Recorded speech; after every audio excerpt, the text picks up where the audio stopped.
అందరికీ నా ప్రేమపూర్వకమైన శుభాకాంక్షలు తెలియపరుస్తున్నాను. అందరికీ శుభాకాంక్షలు. కారణం ఏంటంటే ఈరోజు జరిగిన పగలకాల సమయము, రాత్రి సాయంత్రం నుండి ఈరోజు మధ్యాహ్న కాల సమయం, ఈరోజు జరిగిన ఆరాధనల కొరకు యావేకే స్తుతి చెల్లిస్తున్నాం. ఆరాధనలు గొప్పగా ఘనముగా జరిగినవి. మీకే హృదయపూర్వకమైన విషయాల్లో ఒక పాట పాడి తండ్రిని గనపరిచిన అనంతరము మనమందరం కూడా తండ్రి సన్నిధిలో ఈ యొక్క వాక్యాన్ని విందాం. తండ్రికి మహిమ కలుగును. హల్లెలూయా. వాక్యాన్ని చూసుకున్నాను. హల్లెలూయా.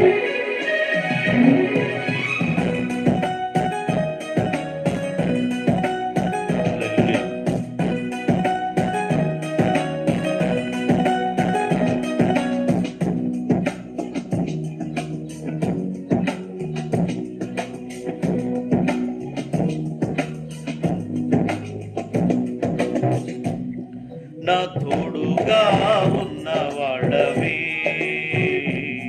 నా చెయ్యి పట్టి నడుపు వాడవే.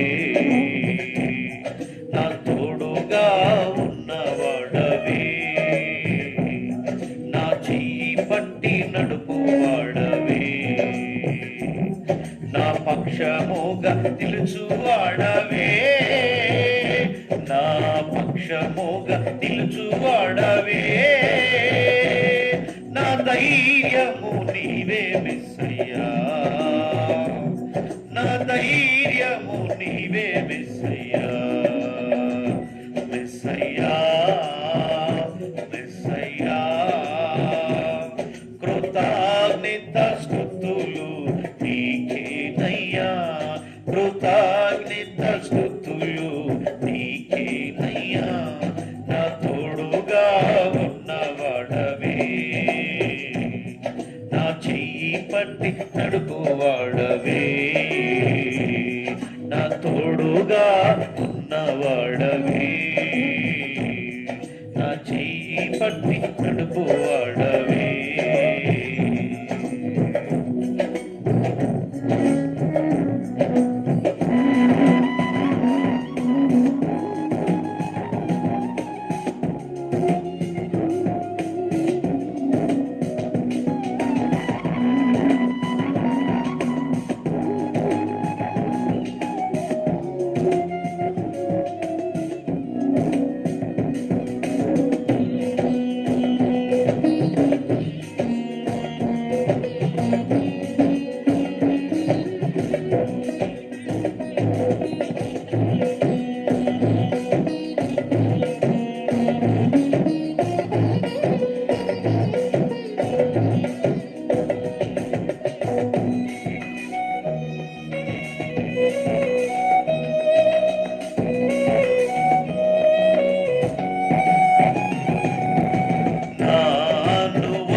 నా తల్లిదండ్రులే నా చెయ్యి విడిచిన, ఏ క్షణమైనా నన్ను మరువకుండా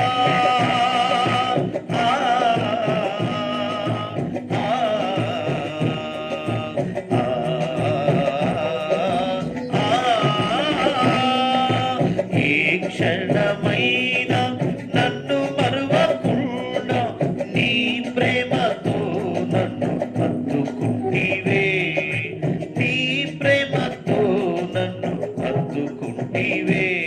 నా తోడుగా ఉన్నవాడవే, నా చెయ్యి పట్టి నడుపువాడవే. నా తోడుగా ఉన్నవాడవే, నా చెయ్యి పట్టి నడుపువాడవే.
చేయి నా తల కింద నుంచి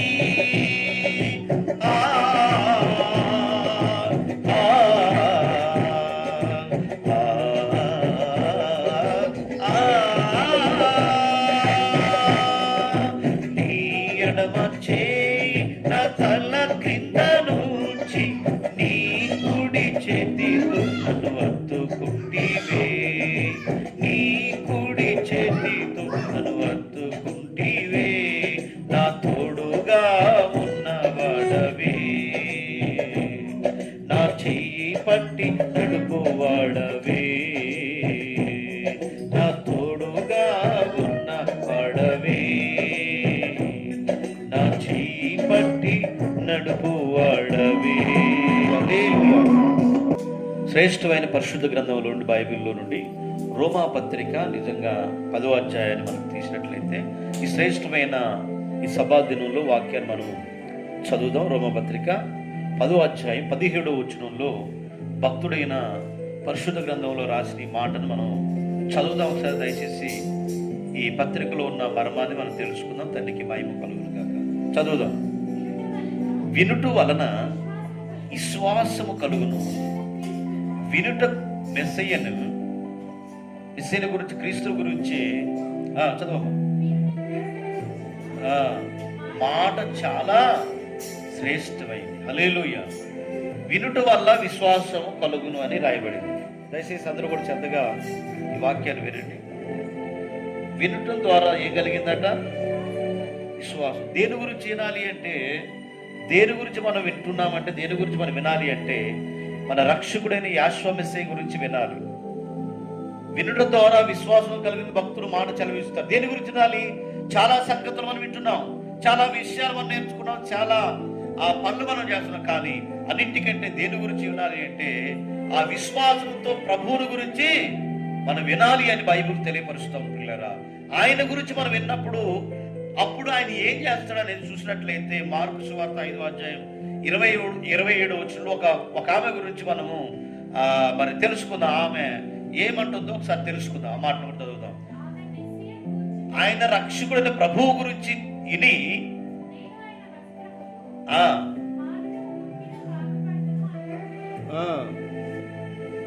హల్లెలూయా. నేను వస్త్రాన్ని ముట్టుకుంటూ చదువు. ఎవరి గురించి అన్నది? ఇనుడుకుంటే విశ్వాసం ఉండాలి. విశ్వాసం ఎవరి గురించి అంటే ప్రభువు గురించి వినాలి. ఆయన చేసిన ఆయన చేసిన ఆశ్చర్య కార్యాలు బట్టి, ఆయన చేసిన మేలు బట్టి, ఆయన చేసినట్టు ఉపకారాలు బట్టి మనం ఏం చేయాలంటే ఆ ప్రభువుల గురించి విని, ఒక ఆమె ఏం చేసిన బైబిల్ గ్రంథంలో ఆయన చేసే కార్యాలన్నింటినీ చూసిందట. చూసి ఎక్కడికి వెళ్ళిందంటే ప్రభువు దగ్గరికి వెళ్ళి జన సమూహాలు ఆ తండోపతండాలుగా దగ్గర ఆయన మీద పడుతున్నప్పుడు, ఆ శిశువులు అక్కడికి వచ్చినప్పుడు ఆడకు వచ్చిన జన సమూహాలు ఆయన దగ్గరకు వచ్చిందట. కానీ ఆమె ఎవరి గురించింది? ప్రభు గురించి విన్నది, ఆయన గొప్ప కార్యాల గురించి విన్నది, ఆయన సజీవుడని విని వెళ్ళి ఆమె వస్త్రపు చెంగు తాకటానికి వెళ్ళింది. తాకిందని గట్టిగా సూత్రం చేద్దామా? ఏంటి ఆయనకు ప్రాబ్లం అంటే ఆమె డబ్బంతా హాస్పిటల్ ఖర్చు పెట్టుకుంది. వస్త్రపు చెంగు ముట్టడానికి కారణం ఏంటంటే రక్తస్రావం, రక్త దారగా కారిపోతుందట. కారుతా ఉంటే, శరీరంలో నుండి రక్తం కారిపోతా ఉంటే ప్రభు గురించి విని ఆయన ఉన్న చోటుకి వెళ్ళి ఆ దగ్గరికి వెళ్ళి ఏం చేసిందంటే పిల్లరా, ఆయన వస్త్రాన్ని టచ్ చేసింది. అలా టచ్ చేయగలనే ఆ దార ఆగిపోయిందట. ఆ రక్తధార ఆగిపోయినప్పుడు, ఆమె స్వస్థపడ్డప్పుడు ఏదో ప్రభావం నా నుంచి వెళ్ళిందని ప్రభు అంటుంటే, ప్రభు ఇంతమంది పడుతున్నారు కదా, ఎందుకు ప్రభు మీరు మాది ఎవరో తాకుతున్నారంటే, లేదు కావాలని ఒక ఆమె నన్ను తాకింది అని ఎప్పుడైతే అన్నాడో ఆమెను ఏమంటాడట, అమ్మా నీ విశ్వాసమే నిన్ను స్వస్థపరుస్తుంది అన్నాడు. తండ్రికి మహిమ కలుగును గాక. నిజంగా మార్కు సువార్త అదే 7వ అధ్యాయంలో 25వ వచనంలో మరొక వ్యక్తి గురించి రాయబడింది. చదువుదాం దాన్ని కూడా. అపవిత్రాత్మ పట్టినట్టు ఒక దురాత్మ ఆ పాపకి, వాళ్ళ అమ్మాయికి పట్టిందట. పడితే ఆమె తూరు సీదోనులో ప్రాంతం ఉంది. ఎక్కడ చెప్పండి? తూరు సీదోన్ల ప్రాంతం నుంచి ఒక్కతే బయలుదేరి ప్రభు గురించి తెలుసుకుందట. యేసు మెస్సయ్య గురించి, ప్రభు గురించి తెలుసుకొని విని ఆమె ఏం చేసిందంటే, ప్రభువు చేయగలుగుతాడు, నన్ను స్వస్థపరుస్తాడు, నా కుమార్తె బాగుపడింది అని అపవిత్రాత్మ పట్టినట్టి ఆ చిన్నదాన్ని, తన కుమార్తెను బాగు చేసుకోవడానికి వెళ్ళిందట. వెళితే అక్కడ ప్రభు ఉన్న తర్వాత, వెళ్ళిన తర్వాత ఒకతే వెళ్ళిందట. ఏం చేస్తుంది ఈ అమ్మాయి అంటే, వాళ్ళ పాప అపవిత్రత పట్టి అర్ధరాత్రి 12 గంటల దాటంలోనే కెవ్వమని కేకేసి ఏడుతుందట. ఆ బాధ అంత కదా, అంత తంత్రాలు మొత్తం చూసిందట. కానీ ప్రభువు గురించి విన్నదట. గట్టిగా స్తోత్రం చెప్దామా? ఏ ప్రాంతం అంటే తూరు సీదోను ప్రాంతం నుంచి వచ్చినామే. ఒకతే వచ్చి ప్రభు దగ్గరకు వచ్చయ్యా, నా కుమార్తె సావు సిద్ధమైందయ్యా, ఆ కుమార్తెను బాగు చేయమన్నప్పుడు ఆయన అన్నాడు, పిల్లల రొట్టెలు తీసుకొని కుక్క పిల్లలకి వేస్తారు ఎవరన్నా అన్నాగా ఆమె ఏంటంటే, నిజమైన అయ్యా కుక్క పిల్లలు కూడా విశ్వాసం ఉంటుంది. ఏంటంటే కింద పడ్డ దుళ్ళు ఆ ముక్కలు కూడా ఏరుకో తింటాయి కదా అంటే, నేను కుక్కను అన్నదన్నమాట. అంటే ఆయన ఏమంటాడంటే, అమ్మ నీ విశ్వాసమే నేను నీ కుమార్తెను బాగు చేయను కాక వెళ్ళు. అందులోనే ఆమె ఎవరి గురించి అంటే ప్రభు గురించి గొప్ప కార్యాలు చేస్తాడని విన్నది. కానీ తన కుమార్తె బాగుపడుతుంది, ఏ సమయానికి బాగుపడుతుందని చెప్పినప్పుడు ఆమె ఖచ్చితంగా వెళ్ళింది. ఆ కుమార్తె పోయేసరికి ఎదురుగా వచ్చి సంతోషంగా ఉందట. గట్టిగా స్తోత్రం చెప్తావా? పగలంతా బాగానే ఉంటుంది, కానీ రాత్రిపూట దెయ్యాలు బట్టి కేకలేస్తూ భయంకరంగా దురాత్మ ఆమెని ఏం చేస్తంటే, ఆ అపవిత్రాత్మ ఘోరాది ఘోరంగా ఉన్నప్పుడు ఆ ప్రభు మాట ఎప్పుడైతే చెప్పి ఎల్లంలోనే ఖచ్చితంగా నీ విశ్వాసమే గొప్పదని ఆమెను కూడా చెప్పిండు. ఆ కుమార్తెను బాగు చేసుకున్నట్లుగా లేఖనాల్లో చూద్దాం. మరొక వ్యక్తి ఉన్నాడు, ఆ వ్యక్తి గురించి కూడా మనం నేర్చుకుందాం. లోకాసు వార్త 7వ అధ్యాయము 27వ అధ్యాయం 3వ వచనం త్వరగా చదువుదాం. శతాధిపతి అయిన మరి ఒక వ్యక్తి ఉన్నాడు, అధికారి. ఆయన కుమార్తె బలహీనరాలై, తన దాసుడు బలహీనుడై బలహీనపరచు దెయ్యాలు ఆయన వాటి రోగంతో ఉన్నప్పుడు ఆయన దగ్గరకు వచ్చి శిష్యులు అంటారు, అయ్యా ఆయన కొంచెం బాగలేదంట దాసుడికి, బాగు చేయమన్నప్పుడు ఇతడు మన మందిరాన్ని కట్టించాడు, ఈయనకు చాలా సహాయపడ్డాడు, మందిరానికి పనులకి చాలా ఉపయోగపడ్డ వ్యక్తి కాబట్టి కొద్దిగా చూడండి ప్రభుని అందరూ చెప్తున్నప్పుడు వెళ్ళి ఆయనకి వెళ్దాం అనిపించింది. ప్రభు కూడా నిజాన్ని మంచి సహాయపడ్డాడు కదా, మంచి భక్తిపరుడు కదా అని వెళ్ళినప్పుడు ఆయన అంటాడు, అక్కడికి వెళ్ళగల అధికారి ఓదాగలిగినటువంటి దాసుడు బాధపడుతూ మరణ కోరలో ఉన్నట.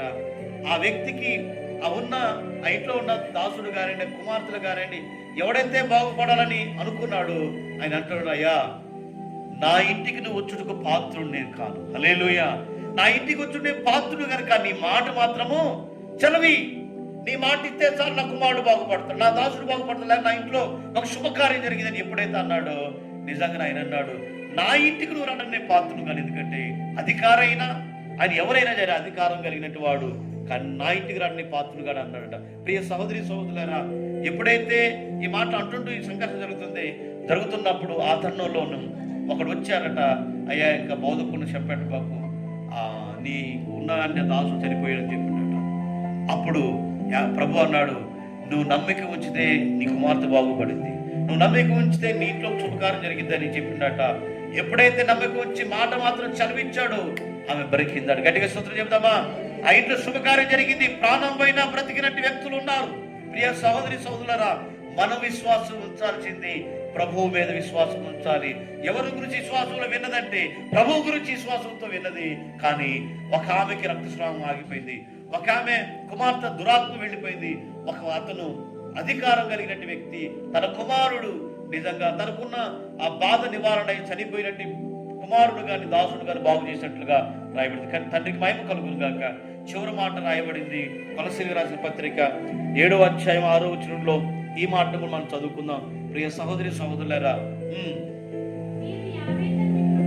మీరు సర్వోన్నతుడు పరమ తండ్రి యావే తండ్రి కృపను ఆయన గురించి విని సత్యమును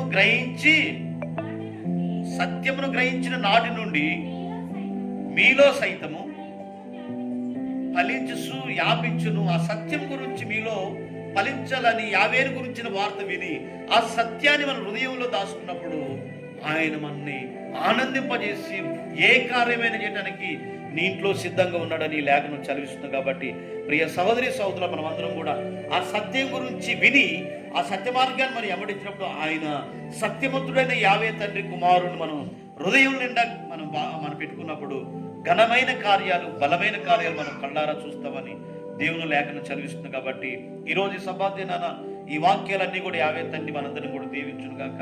దీని వివరణ మనం నేర్చుకుందాం. తండ్రికి మహిమ. మహాగణుడు తండ్రి, వాక్యం ఈ ఛానల్లో తండ్రి ఏ సమయం తింటున్నారో వారందరిని కూడా దీవించి ఆశీర్వదించండి అయ్యా. ఒక వ్యక్తికి తండ్రి రక్తస్రావం ఆగిపోయింది, ఒక స్త్రీకి శ్వాసంతో, ఒక స్త్రీకి తన యజమానురాలు తండ్రి అయినా తన కుమార్తె దురాత్మ వెళ్ళిపోయింది అయ్యా. ఇదిగో ఒక అధికారి తండ్రి నైనా తన దాసుడు బాగుపడ్డట్లుగా చూసామయ్యా. ఇదిగో నేను సత్యం గురించి మేమందరం అనుభవ జ్ఞానం గలవారై సత్యాన్ని ప్రకటించి సత్యాన్ని గట్టిగా పట్టుకుని కృప దయచేయమని దీవించమని, ఈ వాక్యం ఎందరైతే ఏ క్షణమందు వీక్షిస్తున్నారో వారిని వారి పిల్లల కుటుంబాలను సమృద్ధిగా దయచేసి ఆశీర్వదించమని యేసు మెస్సీయ గారి నామం ద్వారా అడిగి వేడుకుంటున్నాం తండ్రి, ఆమేన్. ఈ వాక్యాన్ని మీ అందరికీ హృదయపూర్వక వందనాలు.